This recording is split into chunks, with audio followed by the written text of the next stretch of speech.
I have a boyfriend who's married, but and his wife just drained my account. You have a lot going on in your life. She drained my account. Tracy, so where'd you grow up? Where are you from originally? Originally, I was born in New York, upstate. And tell me about your family growing up. Very well-to-do. Probably have a heart attack if they find out about this. I'm very close with two of my sisters. My mom, I'm close to her when she wants to be, but she had a brain tumor last year and she had brain surgery, and even though it's benign, she's still very bitter, I guess, and I think she's losing it, kind of. What is she bitter about? Her life. My stepfather was in and out of prison, racketeering, organized crime type. We lived in Mike Stevens' mansion in Georgia for a while, and he was like porno king for many, many years.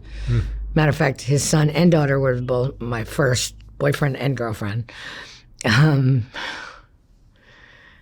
Grew up very well off, very well off. Your life sounds like a TV show. Yeah, not used to this. My stepfather owned a Mercedes dealership. Well, I don't think he really owned it. He just appropriated it, a Mercedes dealership. And he had a bodyguard. Bodyguard's name was Will. The maid's name was Tina, and she looked like she was a Sasquatch. Her ankles were like this big. She used to take the molding because we were remodeling our house in Georgia, in Buckhead. She'd take the molding, the crown molding, and beat us with it. My parents were at the Golden Nugget in Atlantic City the whole time. My mom, I don't think she realizes that I never was with her. She doesn't realize that she didn't take any of the three of us that were established as my dad's kids. She took my sister occasionally. Kind of bleep out her name. I didn't mean to say that. Sure. She took one of my sisters occasionally because my stepfather thought she was his. I don't know how, with blonde hair and brown eyes, but he thought. So she'd take her occasionally, but never took me, never took my brother and sister, who, consequently, they have nothing to do with me. Like I did something wrong to them. I took all the beatings. I took all the molestation. I took all the, I took everything. So they wouldn't have to. You were the oldest? Yeah. But they didn't have to. They all had great childhoods, from what they say. But then, you know, my sister, she hates my stepdad. But yet he put you through college in Santa Barbara. Meanwhile, I was living on the streets of Tampa, Florida, begging them for $15 to eat when I was 12 years old. 23, I was in prison. My stepdad wrote me a letter and it said, I spent tens of thousands of dollars on the roll of the dice or a flip of a card, but never did I spend what it would take to get my daughter straight. It would have just taken you showing up. But they didn't. They never did. So for years I was married to this one, married to that one, thinking that my mom would approve. I ended up going to prison for what I thought was going to be a short amount of time. And I was at work release, and I was doing great. I was working for a national hair chain. Hair's my passion, doing hair. And I was 99 days from my release date. And they came and got me and said, oops, sorry, your time was consecutive, not concurrent. You got 5 more years to do, and you can't even see psych for 2 weeks. So I went back. The only thing was I missed my dad. He died right after I went back. Your biological dad?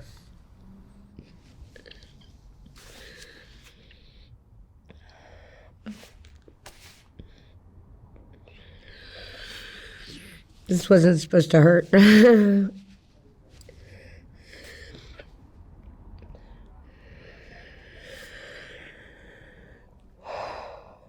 He was so proud of me. And then when he heard I got sent back, he was disappointed because he thought I did something wrong. He died not knowing that I didn't. He was my best friend. My mom and my stepdad tried for years to turn me against him. But I saw the video of my stepfather holding him out the window by his ankles, making him sign adoption papers. And I also saw the retraction papers that he filed the following day. So I know better. I hate that my brothers and sisters didn't. I hate that he had to sneak to go to their graduations and see the milestones in their life. But he still did. And they'll never know that. They're too pig-headed to know it. They were raised very entitled. And that's okay, because in a way I was too. But I chose to go out and just, anything had to be better than what I dealt with.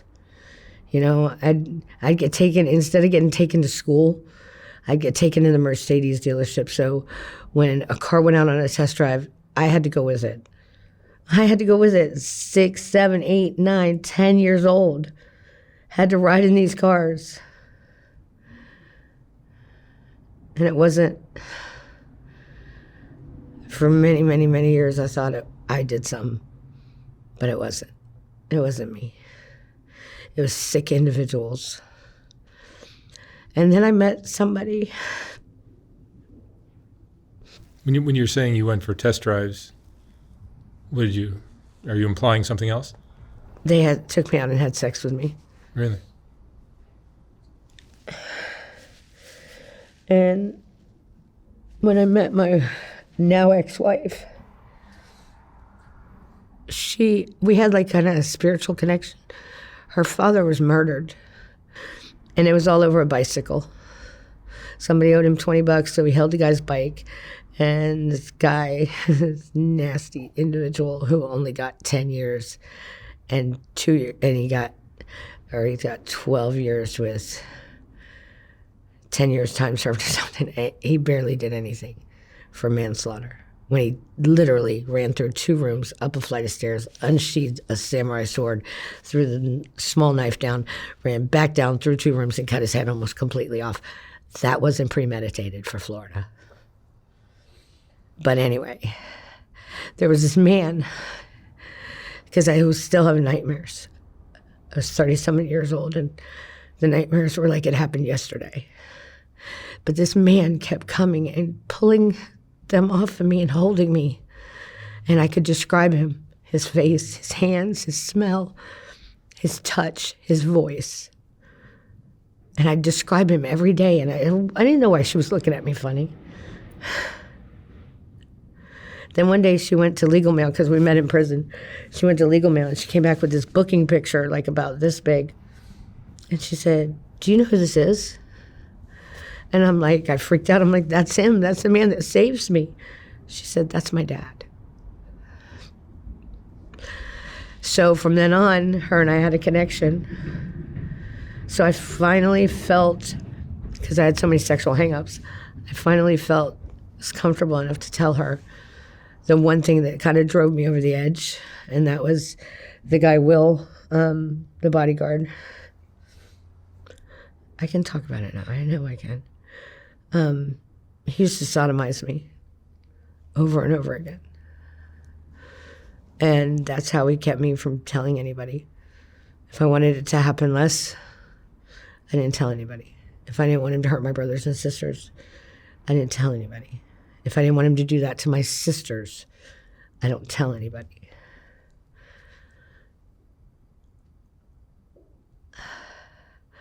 I didn't understand. I mean, back when I was younger, I sold my stepfather's cocaine that I found in his dresser. He had one of those, those big headboards that are like cabinets and all cabinets, and they were, the old-fashioned ones everybody wanted. And we had like 20 of them. I used to go in there and take his cocaine and sell it to my friends' brothers and sisters. I didn't know what it was, but I knew it made money. No. I started doing it. Then I moved out and I started living with some people. My stupid roommates. But they were cool. They kept me safe. As safe as you could be when you're freebasing. I started freebasing. I became a stripper in Tampa. That was fun.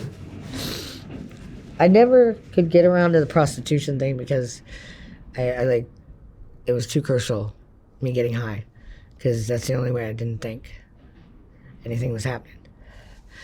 So when my stripper days were over, I had to figure something else out. So I started writing checks. Lots of them. Probably have like 70 different felonies, prior records. At least, if that wasn't an exaggeration, what the state attorney kept saying. Got involved with somebody that was taking bribes from the judge in Florida. I was counting out the money. Made him recuse himself. And my biggest defense, I think, was, y'all don't know what I've been through. Y'all have people crooked in your everyday, like,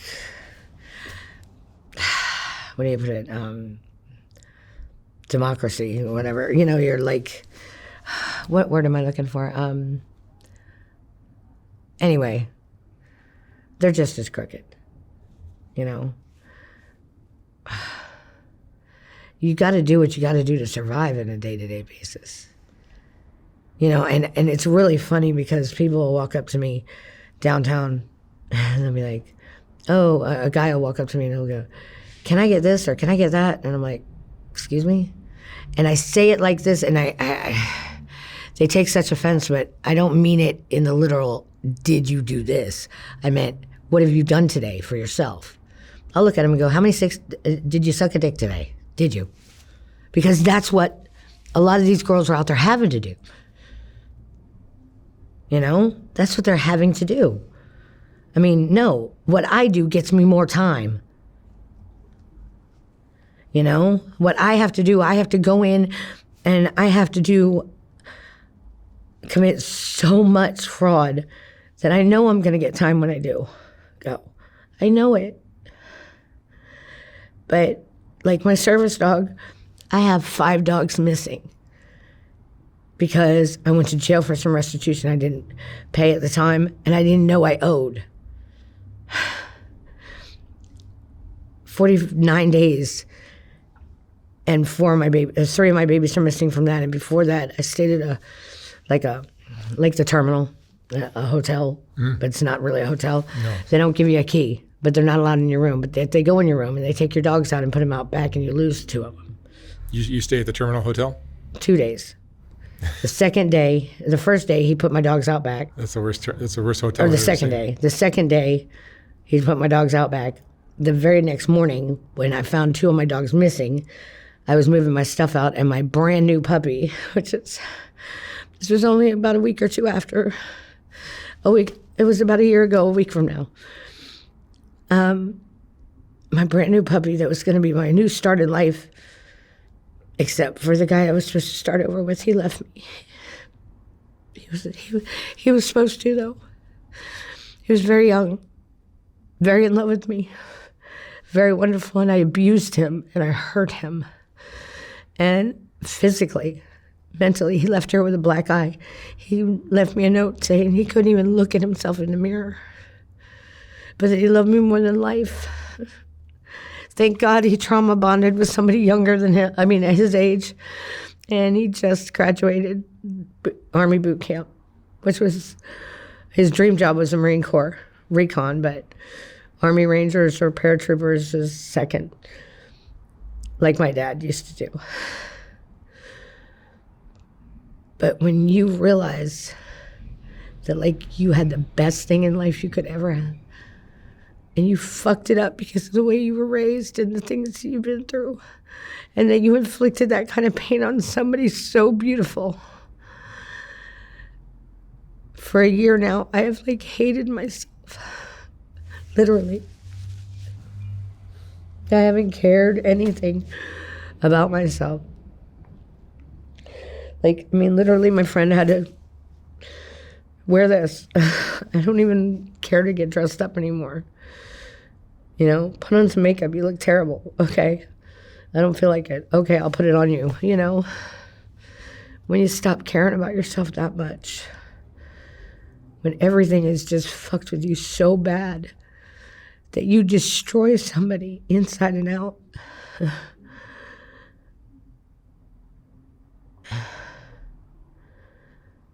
This shit'll make you do that. You on the streets now? Yeah. I can't even get housing. I have applied at every place for housing. Have you been in love? Have you been married? I've been married 5 different men and 1 woman. She divorced me recently. Which she had no rights. I mean, how she's basically prostituting in Florida for, I don't know what, to live in a trailer and pay half the bills. She can't be alone, so, you know. But she wouldn't have had to be alone if she would have stopped sleeping with my friends and stopped beating on me, right? You were telling me that your marriage to her was the first? Our marriage license was the first signed in the state of Florida. We were the first officially married. Our ceremony was third. First gay marriage? First gay marriage. All over national news. Even Yahoo, Singapore, and Philippines celebrity news. Our 1-year anniversary was covered by Orlando Sentinel, Watermark, Associated Press.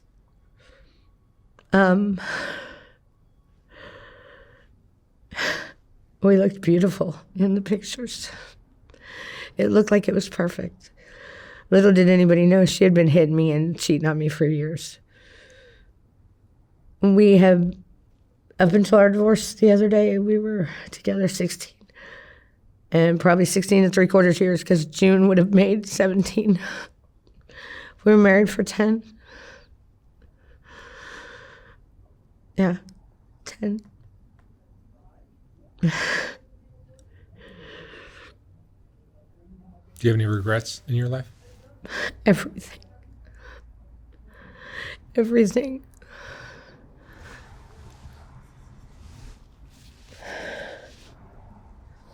You know, people wonder why you do drugs. Who wants to remember something like this? Me, I slowed down doing drugs. And I actually stopped for what I did to him. Because that last one, he was perfect. And I don't even like men. It's not, I don't like penetration. I don't like being with a man. But he was amazing. He was so young. And he was so naive. I was his first love. He didn't even know how he felt. He'd cry and call me and say, could you just, I'd be out hustling. You know, however, you know, I'm not a prostitute, so I can't get it that quick. It takes me a little longer to make money.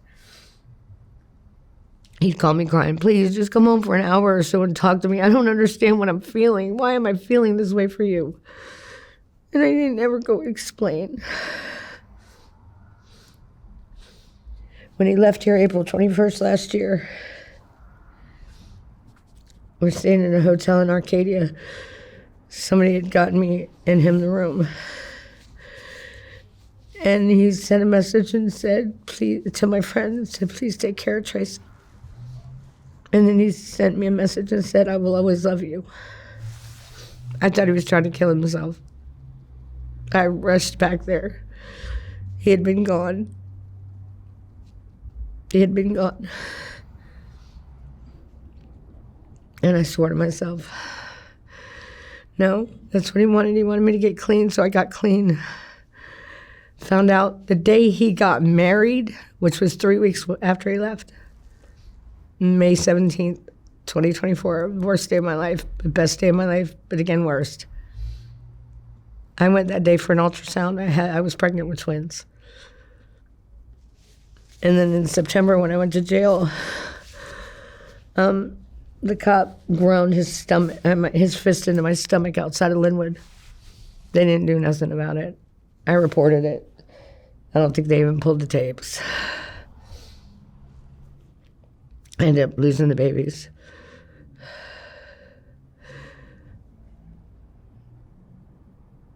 And I lost him. I lost him when he left here, though. I lost him a long time before that. I just knew that the day he was in the back seat of a car, begging somebody in the car to sell him crack, or to give him crack, I beat him in the face over and over that night. I threw him out the car. Not because I wanted to hurt him, but because I wanted him away from that. Because he was too good for it. He was too good for this life. He really is. That white boy would take off his shirt and walk down the street, and everybody on Crocker and Fifth in the middle of Skid Row would just step back and be like, man, he loves that girl. But he got married, and he graduated boot camp last week. Very proud of him. He'll never know. He'll never know he's going to be the basis for an uprising that even phoenixes don't rise that high. He's going to be one day. I have a lot of ideas, a business I want to start, just I don't know how to get it started. It's not even a business, it's an organization. You know, you know how ideas go through people, crackheads' heads, you know. What is your drug today? Huh? What is your drug? Crack. Crack? Yeah, I don't do anything else. Or I didn't do anything else. And then now that I know it's official, I did start using it again recently. But I was sober for a long time after he left. There was nobody else. And then the one person I get involved with feeds me, when I tell you, a line of shit all the time. But, you know, I kept going back to him, and I couldn't figure out why I kept going back to the new one, you know? And then I said one day, the only reason I put up with your bullshit and your lies, I know it's all lies. I know what you're doing. I'm not stupid. I've been there, done that, wrote the book on it. The only reason I put up with it is because I feel like it's my penance for what I did to my ex. That's why. Do you feel like the stuff that you went through as a young girl with your stepdad, with your family, create a path for all this chaos? I feel like it was the foundation in the whole entire building.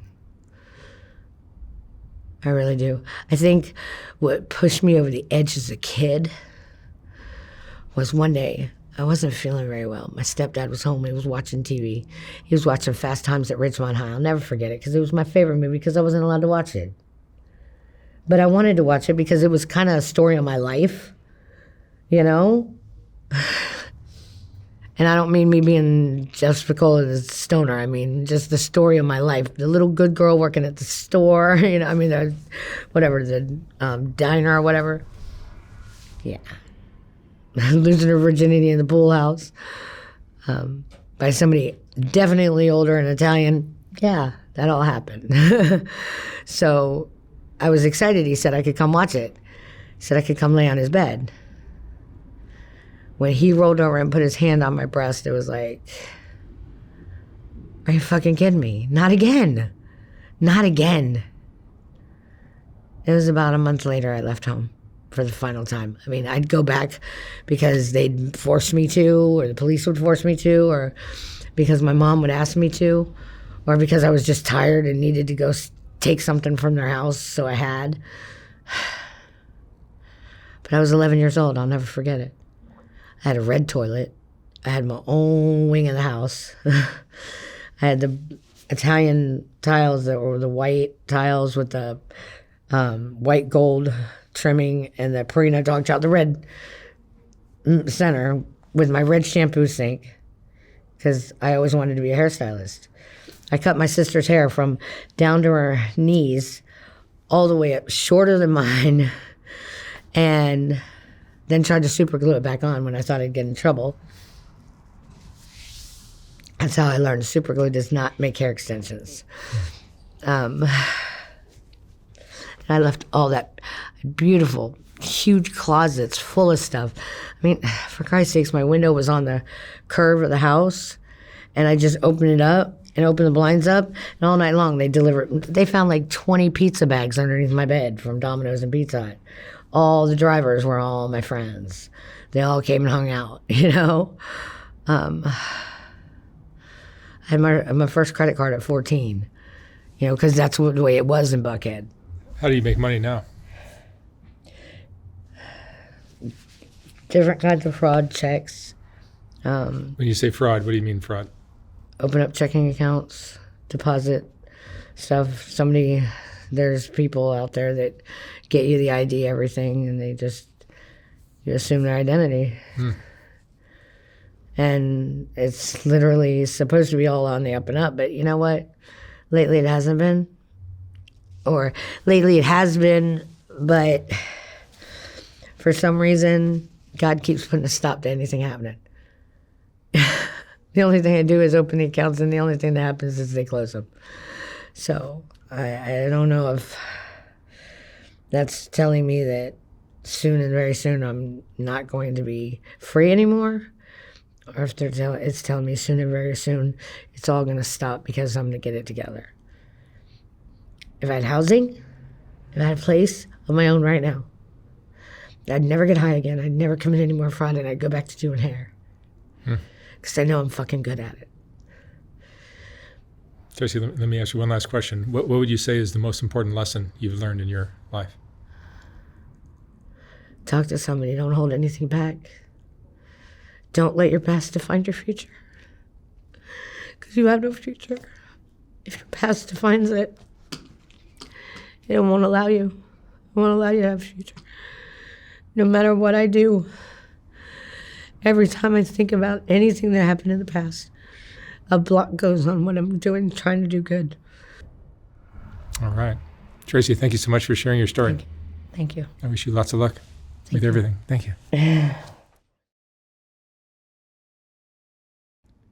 When I was designing the first Soft White Underbelly book, I realized that there were so many great portraits that weren't going to make it into that book.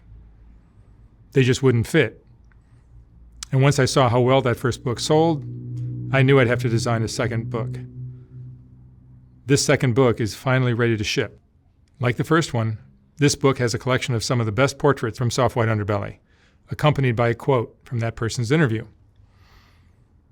This book features another group of Rebecca portraits, as well as a collection of color images of the Whitaker family, and plenty of others. You can order yours for $125 or $150 for a signed copy at softwhiteunderbelly.org. Again, like the first book, once this book is sold out, I will not be printing more of them. The portraits are what Soft White Underbelly is all about, and these two books contain the best of all that work. Thank you for watching.